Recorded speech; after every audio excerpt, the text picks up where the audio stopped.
that I am the self. So when he has this knowledge of I am the self, then he is free from every duality. Then he is free from every bondage. Then he is free from everything, every bondage of the mind, intellect and the ego. Then there is no mind, then there is no intellect, there is no ego, there is no world also, because he is completely aware of the fact that he is the self.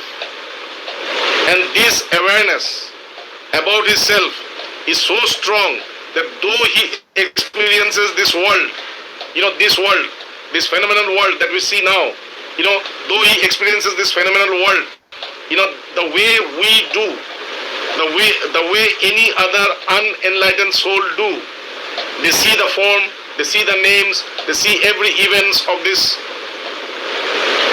Wait. This is what we are talking about, karma yoga. How can we practice? This is, we have already discussed this about karma yoga in the second chapter. If you go and see the, if you go and see the earlier videos of mine, the earlier videos, then we will see. Okay, if you go to the earlier videos, then you can see how to perform this karma. Now Devashish Babu says that, what did Devashish Babu say? Devashish Babu, can you again, how can one realize the truth? What is truth? One can realize the truth by the firm conviction of the truth. Dharana, dharana. Once you have this firm conviction that you are the self, that is the only way by which you can attain, you can realize the truth. Now to come to this point where you will have this firm conviction that I am the self, this karma yoga, bhakti yoga, jnana yoga, they help you. All these, different paths, or pranayama, all these different paths, they help you, to have this full conviction that I am the self.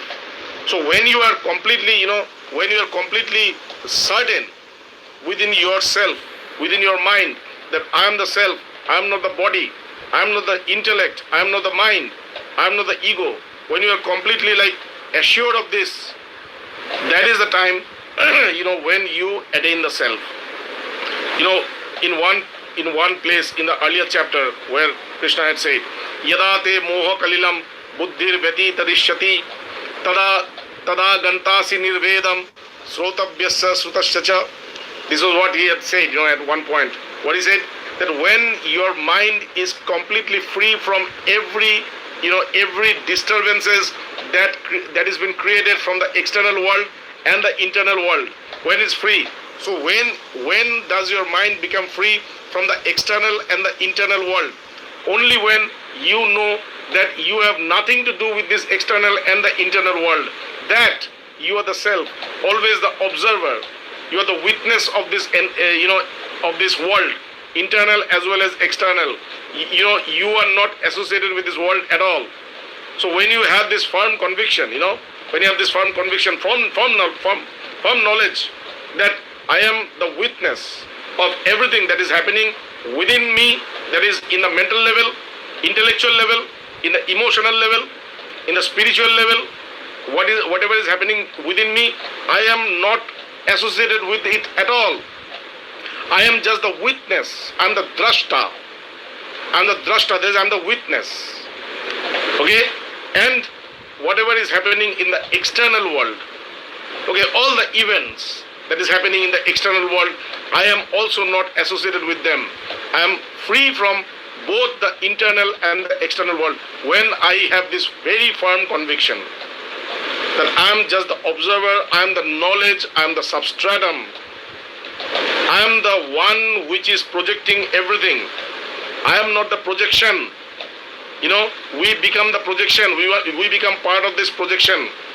When we say I, mind, when we get connected with mind, when we associate ourselves with the mind and we think that we are the mind or the body, so it means that we are part of this projection. But when I say I means I am the one by which everything is projected. I am the manifester. I am not the manifestation.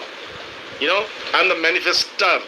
So, when you will have this firm conviction that you are the manifester, you are the, projector, you are the projector, you are the witness, you are the witness, you are the light, you are the light, then you will attain the state of samadhi. Then you will attain the state where, you will be fully aware about this absolute consciousness. In the state of samadhi, you will be fully aware about the absolute consciousness. And when you are fully aware about this absolute consciousness, you experience that I am this absolute consciousness. I was never the mind, I was never the body, I was never the intellect or the ego. I was, am, and will be always this consciousness. And this is experienced at the state of samadhi. Okay, so when you have this samadhi, then you realize the truth, and this is the truth. This is the truth, that you are not the body, you are not this world, you are not the senses, you are not the sense objects, you are not the thoughts, you are not the emotions, you are not the mind. Okay, you are not the intellect, you are not the ego. You are not this.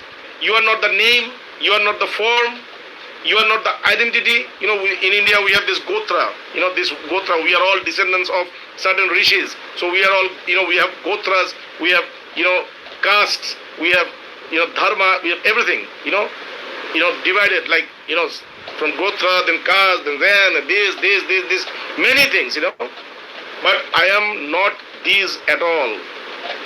Na mrittur, na shanka, na me jati bheda. I do not have any fear of dying. Why? Why do I not have any fear of dying?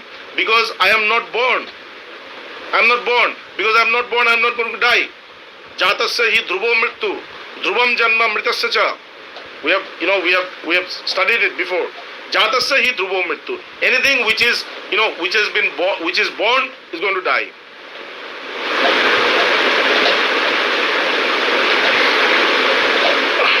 So anything which is, okay, I'm praying for you.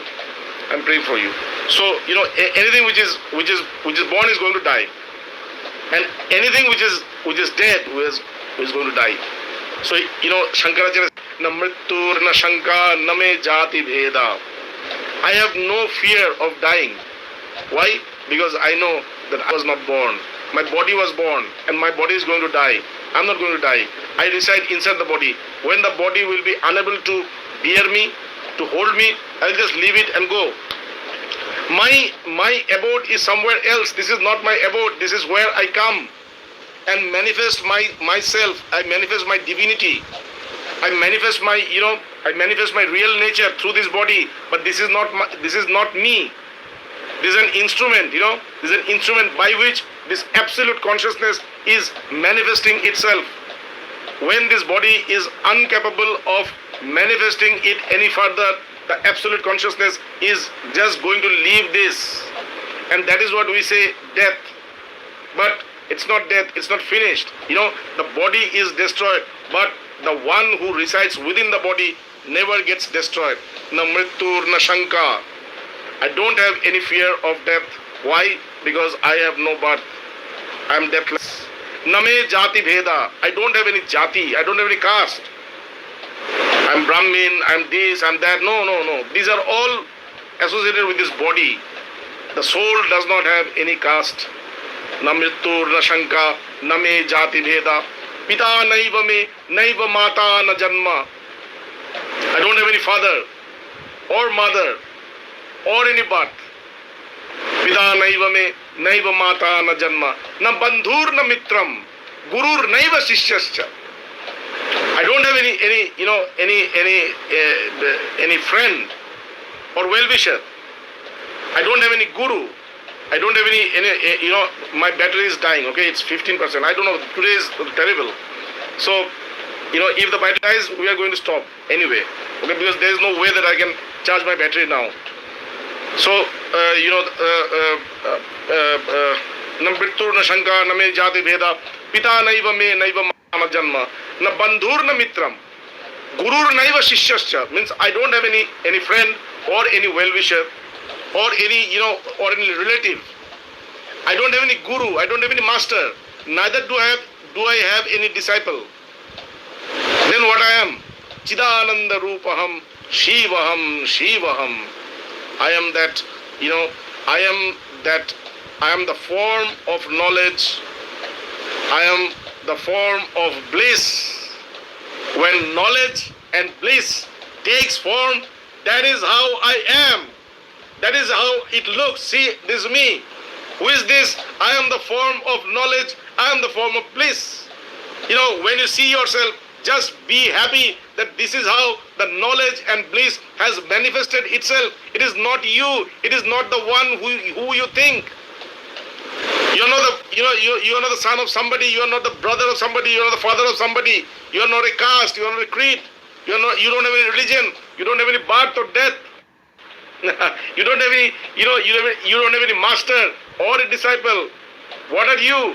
This is the one. When you see yourself, just tell yourself, this is me. I am the form. I am the form, and I am the form of the formless. I am the voice of the voiceless. I am the form of the knowledge. I am the form of bliss. Chidananda Rupaham Shivaham Shivaham. I am Shiva. I am Shiva. Shiva means everything. Shava, everything. Whatever you see in this world is Shiva. The sum total of everything is called Shiva. I am that.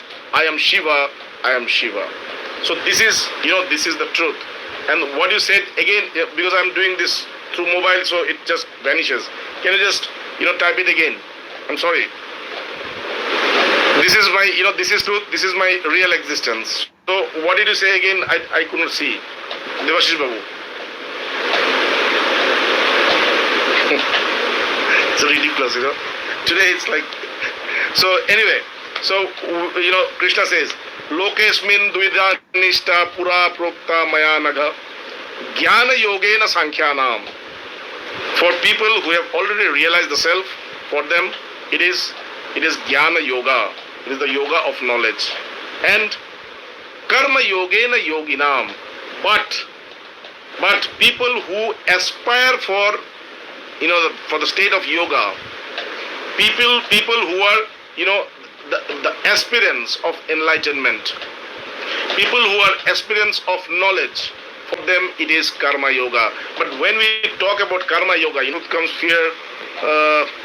Sorry, I again missed it. When truth comes, fear of death is gone. But truth comes to karma without involving. Perhaps it's a yes. That is what it's called karma yoga. That is what it's a sim. I have this low battery. I don't know when it is going to end. But if it ends, we are going to meet again on Tuesday, 8:30. Okay? So, what I was saying was this. So, when we talk about karma yoga, when we talk about karma yoga, we think that karma yoga is a certain way of doing karma. Everything is karma yoga. Everything when we meditate, that also is karma yoga. Like today, I was discussing this with one of my, the aspirants who comes here. He is meditating and he is developing. So while we meditate, in the meditation or in our spiritual practice also, somehow we get attached to the results. Somehow we start thinking about when we are going to get enlightened, how we are going to get enlightened, and we get attached to that. But when I am a spiritual aspirant, my only priority should be in this concentration. If I'm doing meditation, if I'm approaching the self through meditation, so meditation means concentration. So the only priority that I should have is to concentrate. That's it. I should not think about what I am going to achieve or what I am achieving through this concentration. My only priority should be that my priority is to concentrate in such a way that all these other thoughts that they comes, which is also the I have to stop here. Sorry, I have to stop here.